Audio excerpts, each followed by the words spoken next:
Hey, it's JoJo on the radio, and of course that is Francia Raisa. Raisa. You know her from Grownish. But I think the thing people probably really, respect and love your acting skills for is when you were in Bring It On Part 3. Yeah, but, I mean, you nailed it. Like, you made that movie. Can I give you my line from Bring It On 3? Please do, because it was everything. Go ahead. Brittany Allen just farted.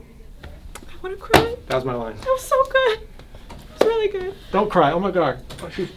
All right, well, we got Francia here, of course, from Grownish. We got to hear all about this TV. Well, everybody knows the show, but I want to hear from your perspective what people need to know. It's a fun show to watch. It's really funny. Anyone that's gone to college or is about to go to college, it is the best way to get either prepared for it or go back in time. It is so funny, and it's so real to what we're talking about today. When you get the call that, oh, my God, I got the part, I mean, is that just the biggest insane rush of all time? I got the call on my 29th birthday. It was the best birthday present I probably could have asked for. It was awesome. I'm getting to work with Yara Shahidi, Kenya Barris. I hadn't known who else was cast yet. And I'm working with Chloe and Hallie, Luca Sabat, like so many people, friends that are family now. It was awesome. I didn't know it was going to turn into this. And when you get the call, like I assume you had gone through like probably 3 or 4 callbacks. You met with producers, and you've been through it probably, a couple of times, and you always, not always, but you've heard plenty of no's as any actor or actress has. You're thinking, crap, here we go again. Mm-hmm. And then you get that, wow. Yeah, on your birthday. And I'm like, this cannot happen on my birthday. I have to get this part on my birthday, please. What if they called and said on your birthday, like, I'm sorry, you didn't get it? Like, yeah. And the craziest thing that people don't know about TV auditions, especially when you're auditioning to be a series regular, is you have to sign a contract before you go in for the last audition. Really? So your lawyers and agents form this whole contract with the network. You know how much you're going to get paid. You know how many episodes are going to be produced. You know everything. You know everything that could come with this opportunity. Oh. And sometimes you go up against 2 other people and either you get the yes or the no. So I'm signing a contract not knowing if I'm going to receive this paycheck in a week. Oh, and you're thinking I could, if it were me, I'd be like, I could really use that. Looks nice. Yeah. I could get this. Oh, God. Yeah. All of it. I mean, just the experiences, everything, especially knowing where Freeform is going or was going after ABC Family, because I was on ABC Family before. I was like, oh my God, this is an opportunity that we didn't have before because social media didn't really exist when I was on The Secret Life of the American Teenager. Wow. So, and that's before your final audition? Yes, that's before the final audition in front of the network and everyone when you get the final yes. And you sign that. You're not even allowed to audition until you sign that contract. That makes the actual performance in the audition even that much more nerve-wracking. Stressful, Jesus. Yeah, and I got really lucky because I've never done comedy before, and I'm so grateful to my friend Angela Johnson. I called her. I said, please, can you help me with some jokes because I don't know what to do. I'm so nervous. And she really pulled out some jokes, and I used them, and it worked, and I'm so thankful to her that I got the opportunity because she really helped. Wow. Miss Bonquiqui. What else do I need to know about Grownish? You need to watch the show. That's what you need to know. I want to come hang on the set and just just like, what if I were to hang on the set, what would I see? You would see us at craft service a lot. You would see us trying to fight for naps, and you would see us laughing and talking. Oh, you would see Trevor Jackson and Diggy Simmons rapping all the time. Really? Yes. They're always freestyling. They're always flowing. They're always singing. You'd see a lot of singing and dancing. Chloe and Hallie are always singing. I've done a little bit of acting, but nothing crazy like you, so I didn't get the super crazy treatment. I've done these random little pieces, and I find when it's very glamorous on the just from the outside looking in, but everything I've done acting-wise, whether it be like whatever, a video, who knows what, it's just super boring. It's like pulling teeth. Okay. I shouldn't say that, but it's like almost it's awful. So just imagine the last conversation we just had for these last 3 minutes right now. Not that long because I know radio. Imagine saying this dialogue for over 2 hours. Oh boy.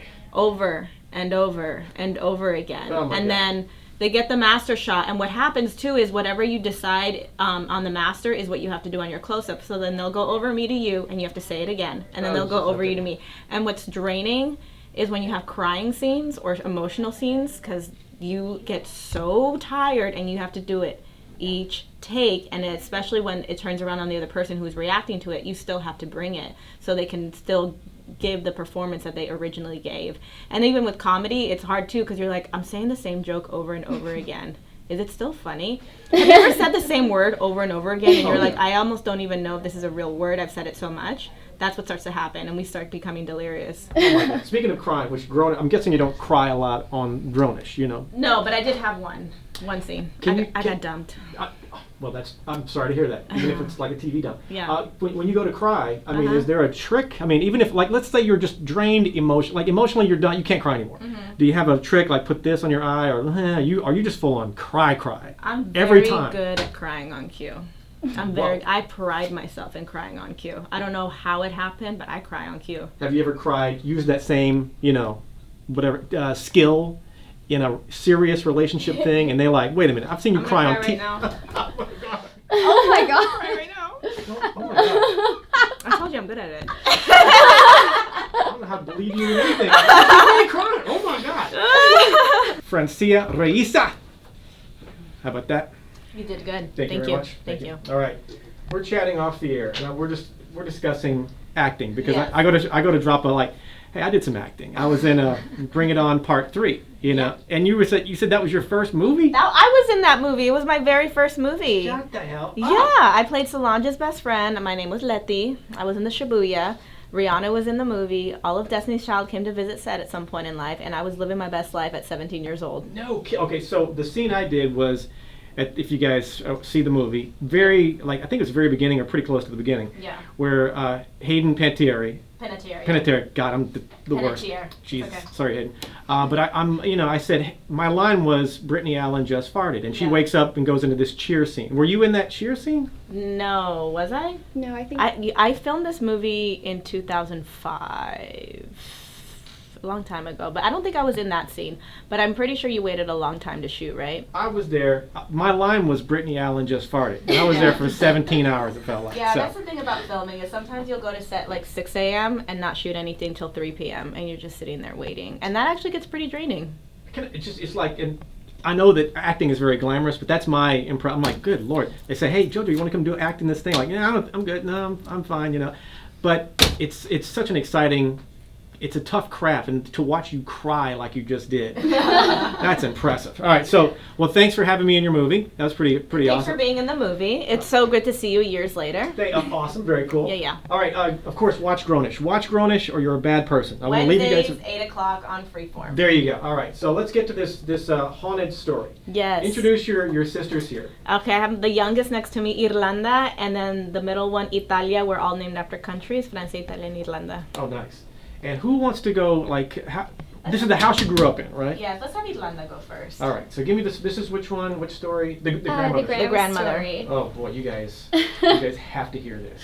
Okay, so it still creeps me out when I say it, so I'm gonna have to just shake it out. But so essentially, my grandmother passed away when I was about 4 years old, and our mom didn't tell us for a while that she had passed away. And after my grandma had her funeral, of course we still didn't know, I was in a closet, like in the room in the closet, and my mom calls over to me and says, Irlanda, come to the kitchen. And I said, 1 second, Mom, I'm braiding Grandma's hair. And my mom, and my mom runs over to the closet, opens it, and I just look up at my mom and I say, Mommy, you made Grandma go away. Yeah. And at this point, once again, your mom hadn't told you that your grandmother passed away. No idea. She didn't tell us for a while. Yeah.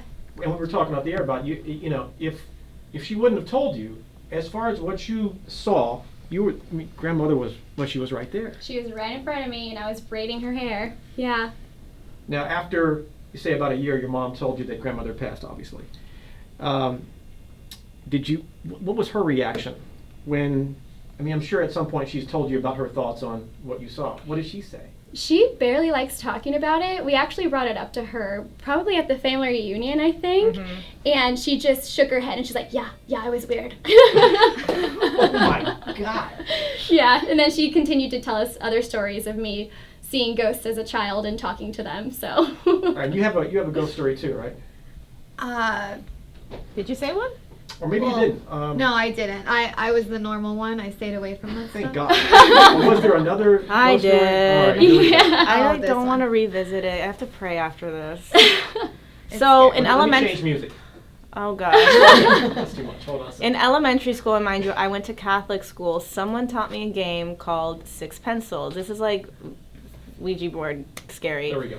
So 6 pencils. Each person has to hold 3 pencils, and in like a open square kind of, and you put erasers together, and you have to ask questions like, is someone there? Is someone not there? And then if the pencils go up, someone is there. And it was known that if the pencils went down, the answer was no, and if it went in, the answer was maybe. And so we've got someone there. And mind you, think about pencils, and if someone's touching it, if someone's messing with you and they put the pencils up, and the other person didn't do it, they'll break. Right. These pencils moved together in sync. And I was playing in my room with a friend, and at one point, we all have shadows, and you see a shadow. It's one shadow, but at one point I saw the shadow of the 6 pencils all over my room, like multiples of them, and it freaked me out. And so we stopped playing, and what they told me about the game is before you stop playing, you have to ask if you can quit the game, and it has to say yes, you can quit the game, or you're still playing. Oh, I'm creeped out just thinking about it. This is terrible. I think I was in the room, and I was never the same after this game. Like, just thinking about this makes me creeped out. Yeah, and at one point there was like a print on my mirror, and it looked like the print of like an animal, like a goat print. Like the devil goat thing? Yeah. And it was on my mirror, and so we didn't ask the game if we could leave, and I felt like I was on the phone one night, and I was talking to a friend. I was awake. This is not sleep paralysis. I was awake. He was telling me a story, and I was about to answer, and I couldn't talk. I started going,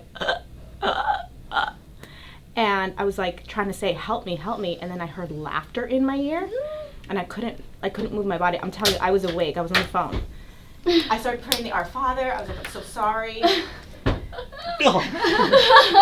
I just was praying, and I just heard laughter. And then I had to go back and play the game and ask if I could leave it. And then I never touched it again. On that note, you guys watch Grownish. It's not scary, it's funny. It's just awesome.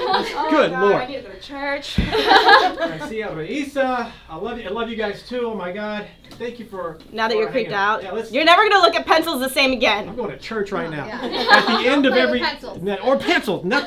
At the end of every interview, fist bump to make it official. Give me a little... Boom. Good Lord. All right.